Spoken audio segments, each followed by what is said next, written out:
الأسماء كلهم على ورقة ثانية أسمائهم اسألها ياسمين.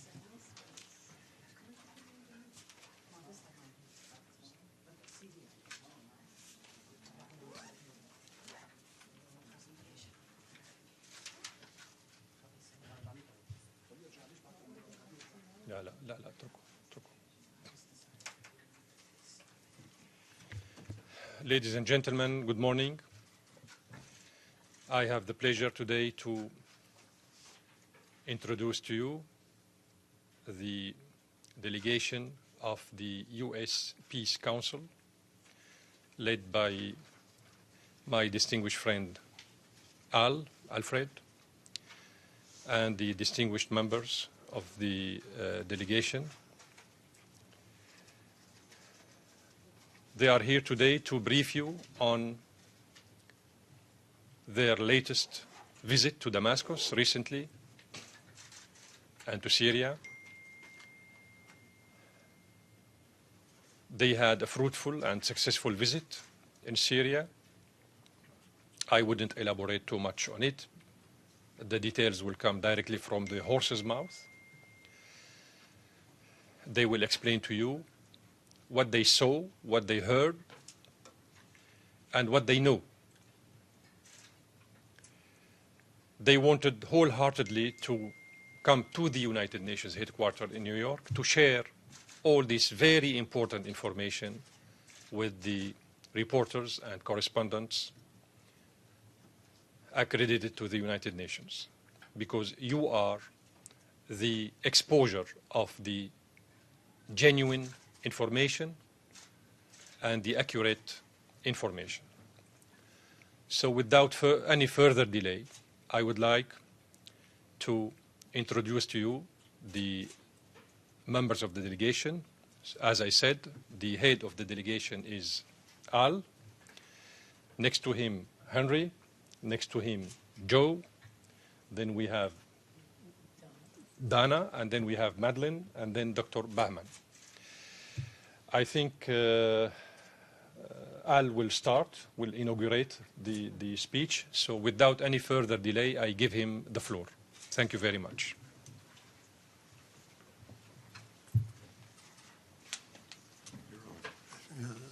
It's on. Thank you, Ambassador. Thank you very, very much. And thank you all for coming to hear our presentation. I'm Alfred Martyr, and I'm president of the U.S. Peace Council.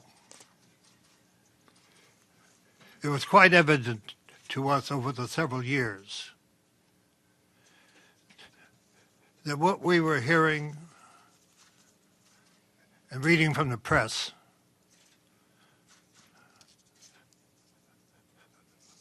was obviously confusing the American people and the peace movement, the large, vocal anti-war movement that exists in our country. We saw the same pattern of every other invasion, where the leadership of the country was demonized and therefore used as an excuse to intervene in the internal affairs. Our organization, the U.S. Peace Council, is a firm advocate of the United Nations Charter, with deep respect for the sovereignty of all countries, respecting the rights of the peoples of those countries to determine their own destiny.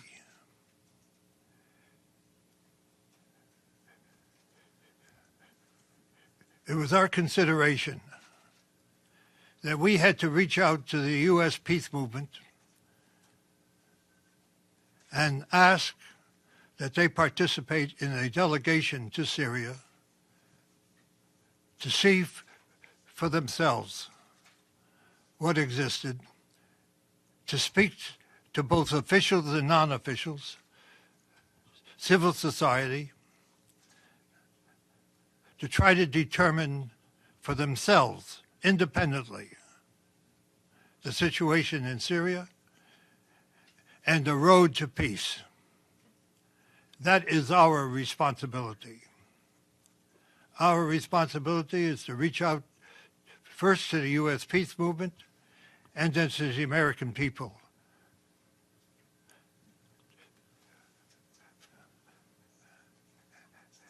The campaign to confuse the American people has been intense. And it is our purpose to try to bring some light, some understanding, which can perhaps lead to the American people demanding an end to the intervention and peace in Syria. We reached out to many peace organizations in our country to try to get a broad delegation to go. I would be less than honest if I did not say that some did not come because they were fearful of going into a war zone. Others demonstrated the confusion that does exist because of reading the propaganda and the barrage of, unfortunately, the media, which gives such a one-sided story. We feel we have that obligation. And it's a tribute to those who went, that they overcame those obstacles and agreed to go, and may I point out, paid their own way to go.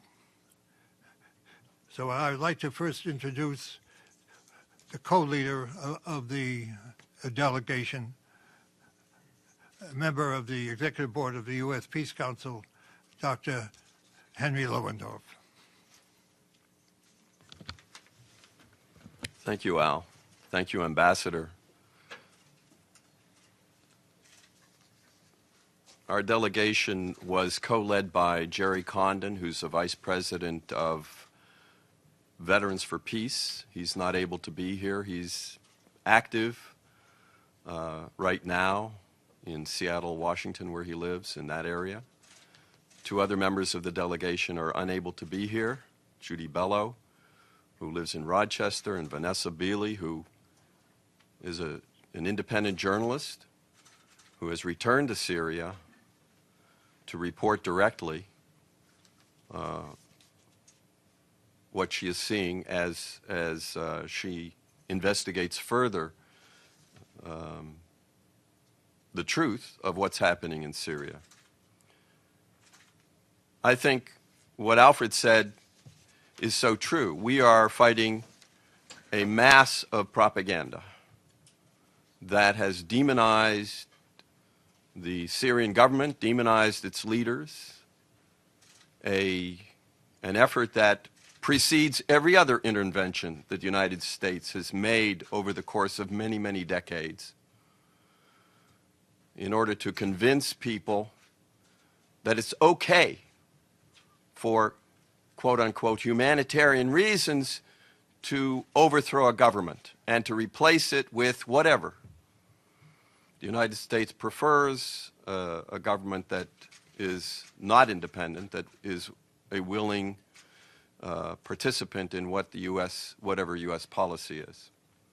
So what we saw in Damascus and what we saw in the two villages we visited outside Damascus belies the propaganda that has overwhelmed us. It's hard. It's hard for even those of us who have been in the peace movement for a long time. It's hard for us to ignore this propaganda. It is so well orchestrated. We spoke to members of industry, the Chamber of Industry. We spoke to leaders in the student union, the National Student Union. We spoke with NGOs that are involved in taking care of the orphans of those who have died in this war on both sides. They don't discriminate. Orphans are orphans. Whatever side they were fighting on, these young people have to be taken care of. We spoke with an NGO that trains women who don't have a skill in sewing because they lost the breadwinner in their family. We spoke to an NGO where they're trying to deal with reconciliation and trying to make sure that supplies get to those areas of the country that are under the control of the terrorists, the mercenaries. And we make a distinction between opposition, the political opposition with whom we also met, and the terrorists and the mercenaries with whom we did not meet. We met people in Syria who work nonviolently to bring about change.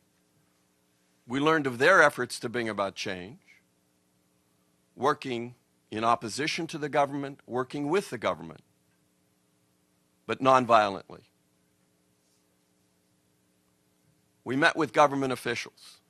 We met with the Minister of Administration. We met with the Ministry of Health. We met with the Minister of Reconciliation. A whole approach to bringing back those Syrians who have, for one reason or another, joined the mercenaries and the terrorists. And my fellow delegates will speak, I think, about some of the details of these. But I want to give you just an overview of whom we met with. We saw for ourselves the damage that was done to the university. Even while we were there, a shell fell into the School of Architecture, killing students and faculty. And the students themselves were rebuilding the damage. We saw villages that are basically Christian villages that have been besieged by the terrorists but have now been liberated. And the damage done to a shrine in a village called Malula, which is a village where they still speak Aramaic, the language of Jesus, and the attacks on the Christian population. One of the things I bring back, there are two things I want to mention finally that we feel are really important. One is that while the United States would like to divide the Syrians up by religion or within a religion by the different beliefs within that religion, there wasn't a Syrian we talked to who would accept that. We spoke to the Grand Mufti and he said, people ask me how many Muslims there are in Syria, and his response is always 23 million. That's the population of Syria. And when we talked to the bishop of one of the Orthodox churches, he answered the same thing. The number of Christians is 23 million.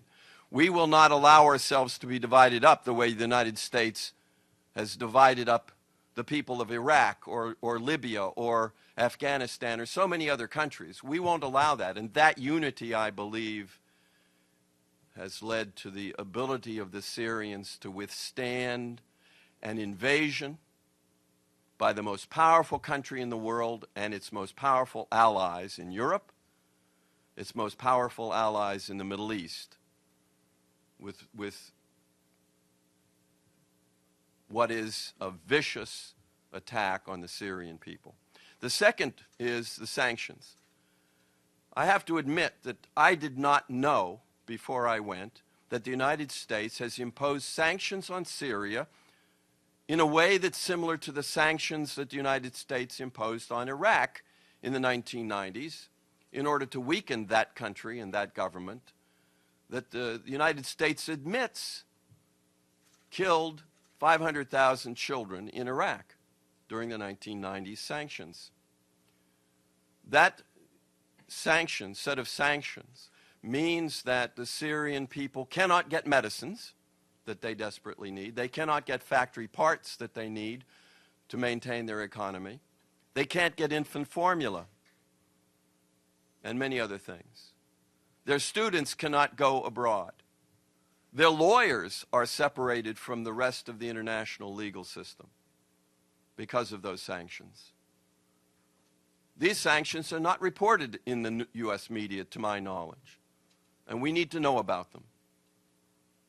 Another way to weaken, these sanctions are another way to weaken the Syrian government and the Syrian state. So that's my overview. I would like to ask my fellow delegates to add what they want to this. We have representation from different peace organizations and peace movements within the United States. We tried to make it as broad, as Al Martyr said, as broad a delegation as we could. So maybe Madeline, you would like to. Sorry. Yeah. My name is Madeline Hoffman. I'm the director of New Jersey Peace Action. I went as an individual representing myself, but I've been a peace activist for 16 years. And I went because I felt that, I went to Syria because I felt that it was important to learn from the Syrian people themselves what was actually happening in Syria, because there has not been enough of, or a focused enough response by the peace movement in the United States to what's been going on in Syria. And I can't add a whole lot to what Henry and Al have said, but I want to make this one particular point because I think it's very important and it gets to the core of everything that's going on. This is not a civil war in Syria. That's probably the first thing we heard, and we heard it over and over again. It is not President Assad against his own people.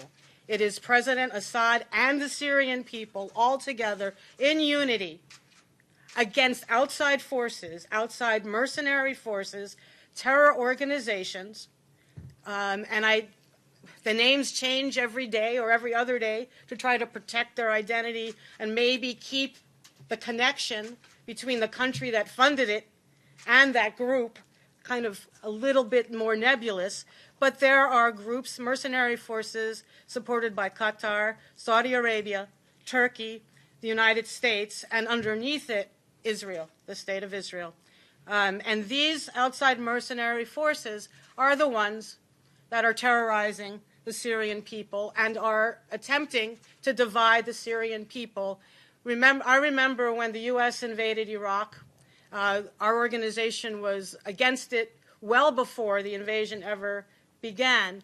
But once the invasion was over and the United States was setting up a government, we talked to many Iraqis who said, we're not Sunni and Shia, we're not Sunni, Shia, and Kurds, but the United States is trying to divide us that way. And we got exactly the same message when we were in Syria. We are Syrians, as Henry said before, whether you're Christian, Muslim, or other, you're Syrian, and that's one of the things that's enabled the Assad government to withstand 5+ years of this kind of outside attack.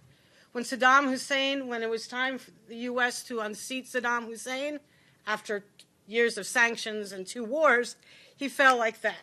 When it was time, the United States decided time for Gaddafi to go, he fell like that. But when it was time, the United States decided it was time for Assad to go, he did not fall. And why?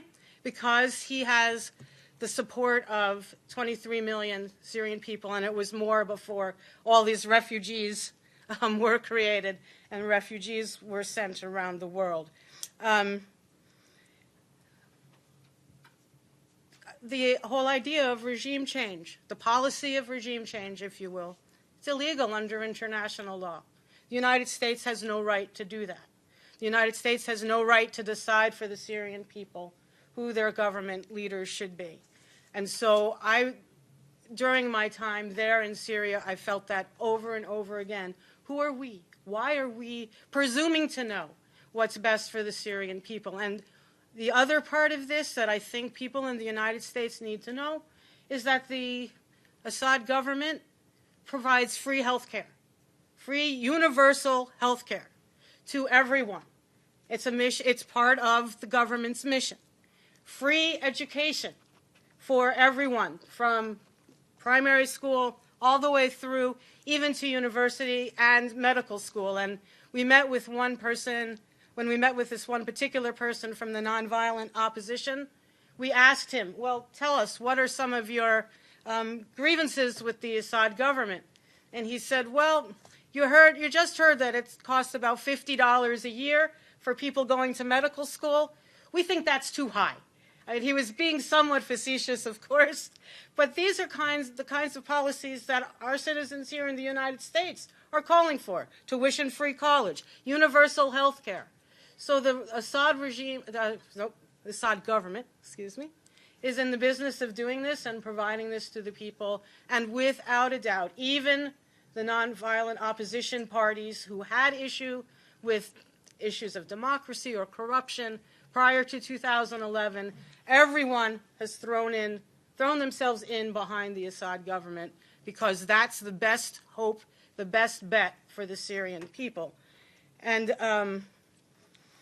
so lastly, I think I want to echo what Henry said, that to a person, people asked that the sanctions be lifted, because those sanctions, while we were there, somebody came and said a certain pharmaceutical company, which name I forget at the moment, was refusing to send childhood immunizations from the United States to Syria, causing great harm to Syrian people. It's not how this country or any country should act within the world community. So the sanctions, as we've learned many times, do not hurt the governments they're intended to hurt. They hurt the people, and so they need to be lifted. We also heard that the border between Turkey and Syria needs to be closed so that this pipeline of trained groups, terror groups, is blocked and no more of those groups get into Syria. And finally, and this is where we come in as the United States, that the United States needs to stop supporting some of those outside terror groups. All the support for the outside terror groups needs to be withdrawn and allow the Syrians to fend for themselves. The Syrian Arab Army is fighting for its life and fighting for the life of Syria. And we need, as a country, to acknowledge our role, what we are doing to cause harm and destruction to the Syrian people, and we need to stop it, and we need to stop it now. And that's why one of the reasons, one of the things I'll be saying over and over again since my return from Syria. So, that's me. Thank you. Donna. Did Bauman want to speak first? Bauman, do you want to say something? No. Donna wanted to. Okay, my name is Donna Nassor. I have been a human rights and peace activist for as long as I can remember. I'm not going to tell you how many years, because then you'll know how old I am.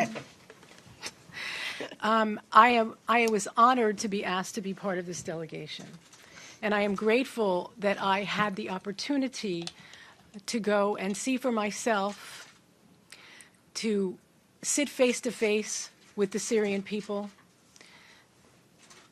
to share this time with this delegation so that we can all work together, coming back in cooperation to try to bring the message and the truth back to the United States. As an American citizen, it is shameful for me to admit what my government is doing in the sovereign country of Syria. We have no right to impose these illegal sanctions. In fact, these sanctions, allegedly, the government says are against the government of Syria. But in fact, it's against the people, civil society, people who are attempting to maintain the infrastructure, the health care, the safety of all Syrian people. One of the things that stood out to me is not only the lack of medication and the fact that Syrian children are dying because they can't get chemotherapy meds into the country because of the illegal sanctions that the U.S. and the West has imposed. Also, they're not allowing parts and material to get to businesses who are trying to maintain. And they're trying to maintain for more than one reason, and not just to continue to make money, but to employ people. Because when people have no way to earn a living, they become desperate. And we know that some of the Syrian people who may have chosen to join the terrorists, mostly for economic reasons, because they couldn't earn a living. And their benefactors, the U.S. and all the others who are collaborating together to fund this terrorism, are paying people very well to participate in this illegal activity against the Syrian people. So there are so many ways, subtle ways, that the U.S. sanctions are affecting the Syrians. And when we spoke to the business people, they mentioned to us, we're desperately trying to stay in business. We're desperately trying to keep our people employed so they don't become desperate and they don't then feel like they have no other choice. Something else that's very important is we did have the opportunity to speak with civil society, not just all of the official organizations. And we met with people who have witnessed and lived through and shared their experiences with the mercenaries and explained unspeakable things. And I'm not going to go into detail about what those were. But it was very difficult to sit in the presence of someone whose child was assassinated, whose niece was kidnapped and is still missing, whose daughter was raped, kidnapped, raped, and then sent back, male and female rapes we heard about. So this is what the U.S. is financing. This is what the U.S. is backing. And this is not okay. And as an American citizen, beyond being a peace and human rights activist, I will not be silent about what I learned. And we have to take responsibility for what's happening in this country and the lack of morality when it comes to our foreign policy and what we are doing elsewhere. I do want to say that, we did have almost a 2-hour meeting with President Assad, which we were all very grateful for. After listening to him, after listening to all the voices of civil society and the groups and the government officials that we met with, if you think about it, it makes no sense what the U.S. media and Western media is reporting. It makes no sense that Assad, who is trying to maintain the infrastructure and look toward the future for the Syrian people, would be the one destroying hospitals and all of these places that the U.S. media and the Western media are claiming that he is the one responsible for destroying. It just doesn't make sense. He is interested in the future for Syria. He told us flat out, when this is over with, we can have another election. If they don't want me, they don't want me. That's fine. But for now, I've been elected to lead this country, and that is what I will do. The last piece that I want to talk about is, having been a student and scholar of restorative and transitional justice for many years, I was really very, very impressed and excited about the fact that they have a ministry of reconciliation, that even in the middle of the trauma that the Syrian people are involved in at this point, they are looking towards the future and they're dealing with people in a restorative and healing way already. So if someone has joined if some Syrian citizen has joined the mercenaries, they're literally going, and if they put down their arms, they are welcomed back into Syrian society. And they're fed, and their families are fed, and restorative justice techniques are being used so that you don't have a group of Syrians now who are feeling outside of society. So everything that I've said, I will continue to say, and I will continue to share with other people. And I feel now that since we have been there, we are now capable of sharing truth that, unfortunately, our media has not been offering the world. And we intend to not be silent from here forward. And thank you all for listening. Joe. My name is Joe Jameson. I'm coordinator of the Queen's Peace Council, which is a an affiliate of or branch of the U.S. Peace Council, and my background is the trade union movement. So I'm accustomed to speaking bluntly. So forgive me if I do that. I'm reminded of I associate myself with all the comments of my colleagues here, but I'm reminded of the famous comment by the American writer Mark Twain, who once said that it's not what we don't know that gets us into trouble. What gets us into trouble is what we think we know for sure that just ain't so. And that's what I think of when I think about my fellow Americans and what they know about Syria and what they think they know about the war and the Syrian government and the Syrian leadership. What they think they know, I'll argue, just ain't so. And so we have to take that on because we're getting into trouble. Our delegation came to Syria with political views and assumptions, but we were determined to be skeptics and to doubt everything, to meet everyone we could, and to confirm or disconfirm received opinion and establish and conventional wisdom, and to follow the facts wherever they led us. I concluded a number of things from the trip. I won't go over things that my colleagues have already mentioned. The motive, in my opinion, of the U.S. war is to destroy an independent Arab secular state. It's the last secular Arab state standing, and it wants a client regime like Libya, like Iraq, like a number of other countries you could mention. The U.S. hostility to independent Syria long precedes 2011, the beginning of the war.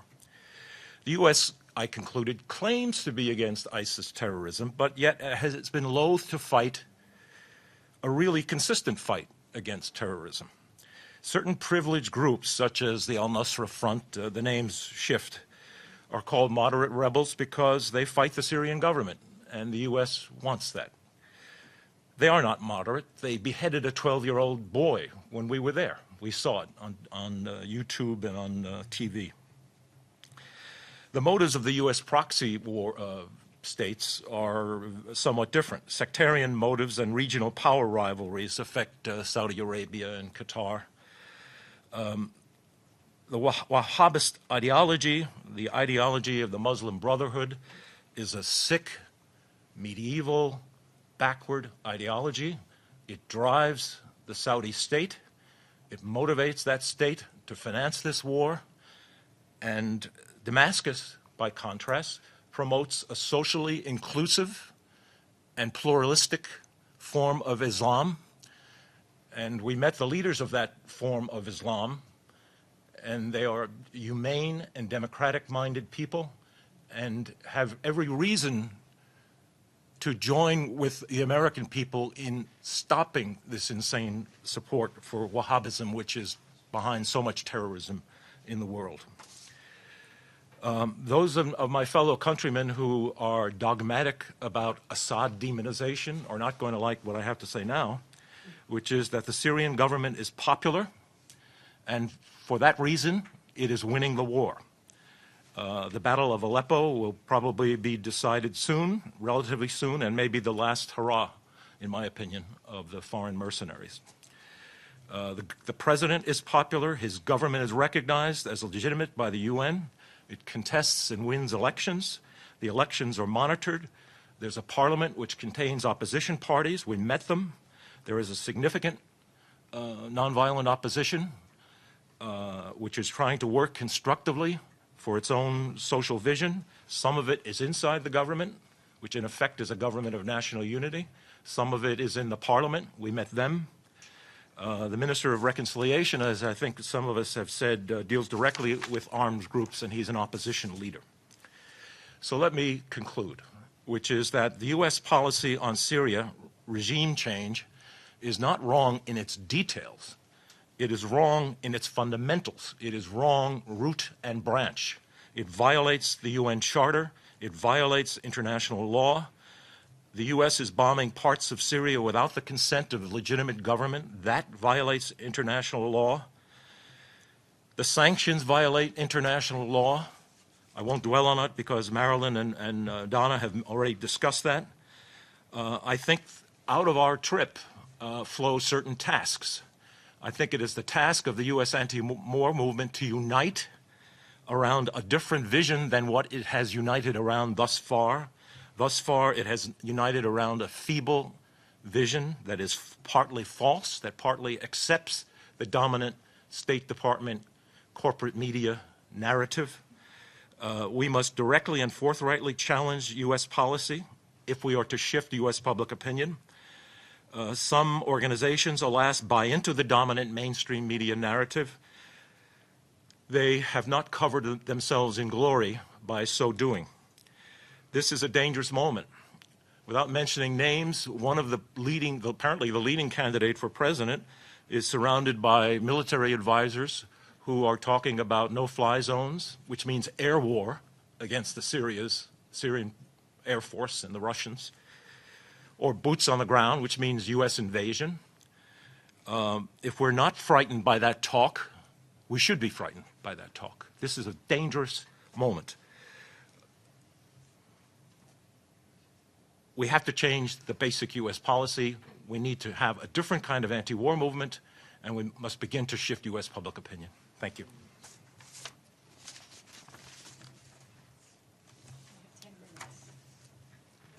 There may be some questions. Please. Please. Hi, good afternoon, or good morning, rather. Luke Vargas with Talk Media News. A question for Mr. Martyr to begin. You said that the media is giving a one-sided story of Syria, a one-sided presentation.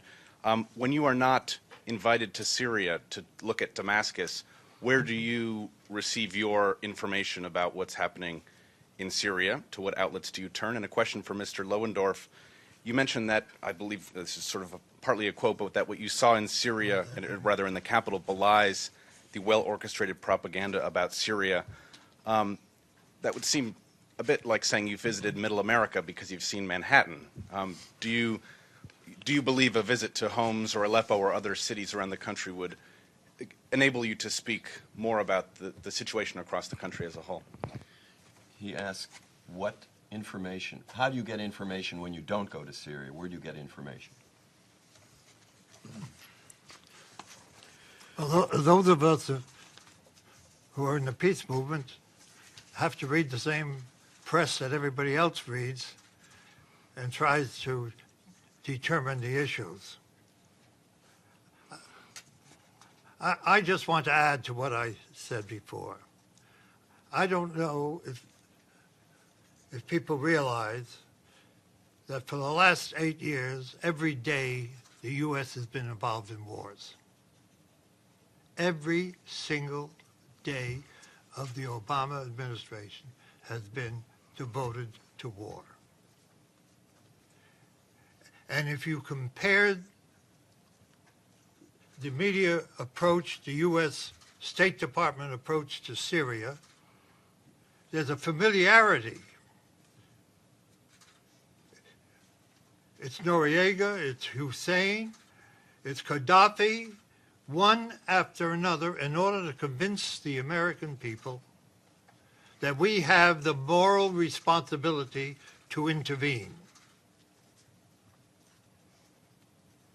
And unfortunately, this institution plays along.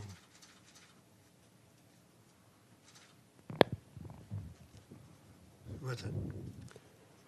This is not accidental. This has confused some of my dearest allies and friends who have said, just like they said about the others, how can you trust them? Without looking at the major issue, what right do we have to intervene in this sovereign responsibility of a people? We're hoping to go back to our friends and allies in the U.S. peace movement and say, we don't have to agree on Assad. We don't have to agree on the government. What we have to agree on is that the sovereign right of a people to determine their own destiny. Period. that the media has played a nefarious role. It's confused people who have spent their entire lives fighting against war in the struggle for peace. Wait a minute. I have to answer his second part, if that's okay. Well, we've waited through 50 minutes of your commentary, and that leaves us 10 minutes to ask questions. So if you really want the media to understand what's going on, you need to hear from the media. But he asked a second question, so I'm answering his question, if you don't mind. But there are other I'll media be people. brief, yes, Okay, and then we'll take you. So you asked, okay, so we saw 5 days, 6 days of Syria. How do we know the truth? We only know what we saw, and what we saw goes against everything that we read in the United States. What we do right now, here today, is urge you to stop listening to the people that the U.S. government brings out from the Muslim Brotherhood and from ISIS and all the other terrorist organizations. Stop listening to them and go to Syria. The president of Syria said, bring delegations. See for yourself. That's the answer. What we saw is what we're reporting. If you don't have to trust us, but at least accept that there's another picture. I'll take your question, please. Who finances your group? Does the Syrian government give you money to fly to Damascus and travel around Syria? And given that you talked to Bashar al-Assad for 2 hours, did you bring up the issue of barrel bombing by the Syrian government and its allies? And did you discuss the cessation of hostilities that are supposed to be happening? It's just some of my questions. Thanks. Right. Everyone on the delegation paid his or her own way to Syria. It's $1,200 to $1,500 round trip. The Syrian government provided us with security and access to all of the people we asked to see and visit, as many as we could. The Syrian government also covered half of our accommodations, and we covered the rest. That's the truth. You can make of that whatever you want. In terms of meeting with President Assad, we did not ask about barrel bombing. Barrel bombing is a term that the United States uses, like Scud missiles, a nasty word. What we learned from him and from others is that when the terrorists destroy something, they show pictures and say it's the Assad government.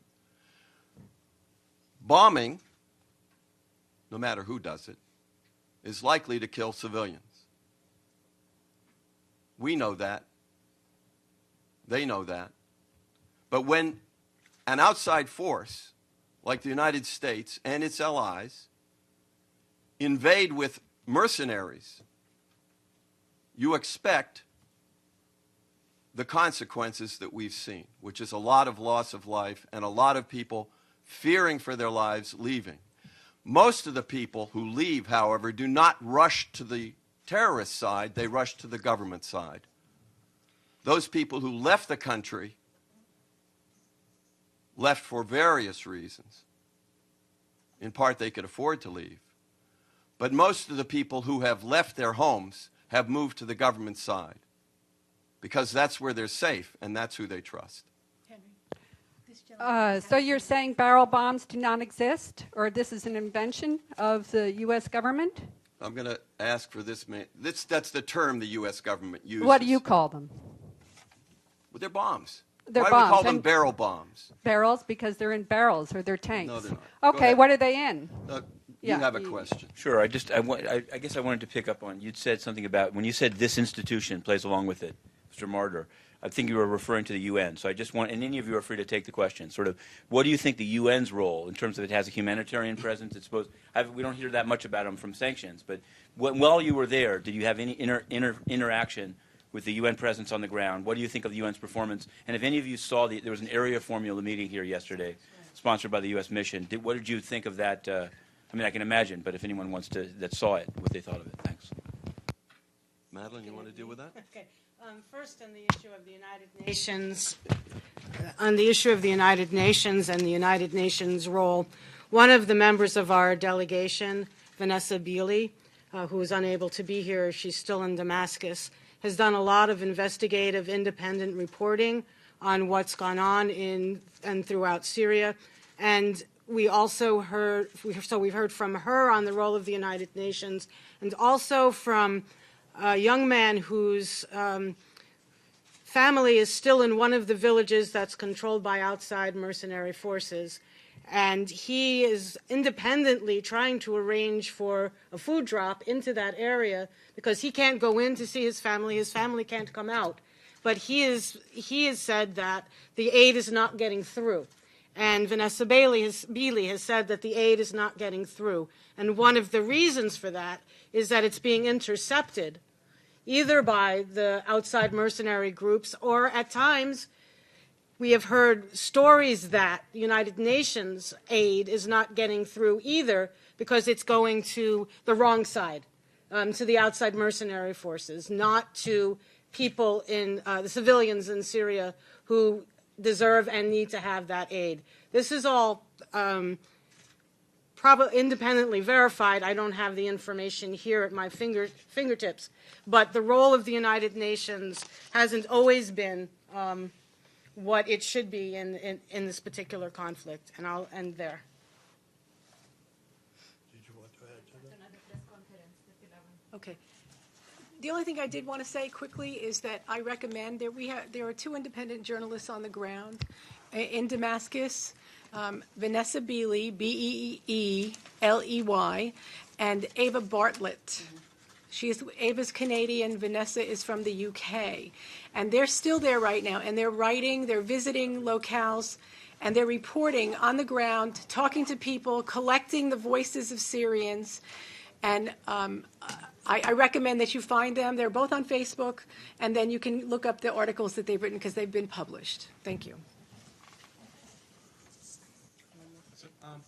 I just want to mention one thing that was raised by Dr. Jafari for us, that there was an informal meeting of the Security Council, I think some members of the Security Council yesterday, on the question of Syria, and apparently two doctors from one of these organizations that are affiliated with Muslim Brotherhood were brought into the meeting to testify again about the so-called crimes that the Syrian government is committing on the ground. I was wondering if anybody could pursue this issue and find out what the story is, because it seems to me that once again, the propaganda and even military efforts are being intensified after the Syrian government almost closed down their connections to Aleppo. So we should probably expect more intensified fighting again on the side of the West to recapture the grounds lost. Did you want to speak? I just want to say something about there's a translation of an interview with a Dr. Antari, who lives in Aleppo. He lives in the government-controlled part of Aleppo. Most of us weren't aware that the government actually has most controls and protects most of Aleppo, and the terrorists have a smaller portion. And we hear only about and from the terrorist-controlled side. But Dr. Antari, you can find the interview if you search for Vanessa Beeley and the interview. But you had a question, please. We can't. All right. But maybe if you're available, we're available to speak if you want to continue this discussion.